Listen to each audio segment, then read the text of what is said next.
প্রতি বছর লক্ষ লক্ষ ভক্ত কেন মা কালীর মন্দিরে ভিড় জমায়। চলুন আগামী শেষ সেকেন্ডে এই শক্তিশালী দেবীর আকর্ষণ আবিষ্কার করে। মা কালী রুদ্রমূর্তি, দানমুণ্ডের মালাধারী, শুধু ধুবংসের প্রতীক নন, তিনি দিবশক্তির রূপান্তর। ইয়া অশুভকে ধ্বংস করে নিরীহদের রক্ষা করে। তার শক্তিতে ভক্তরা তাদের সবচেয়ে গভীর ভয়ের মুখোমুখি হওয়ার সাহস এবং তাদের সীমাবদ্ধতা অতিক্রম করার শক্তি খুঁজে পায়।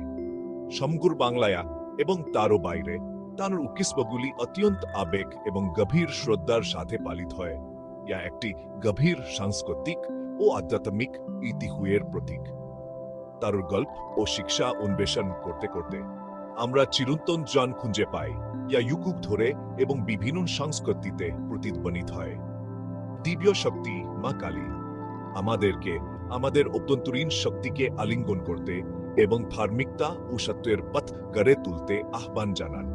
তাহলে আসুন তামর জাগতে পা রাখি এবং তামর উপস্থিতির শক্তি অনুভব করি, ইয়া আমাদেরকে রূপান্তরিত করে।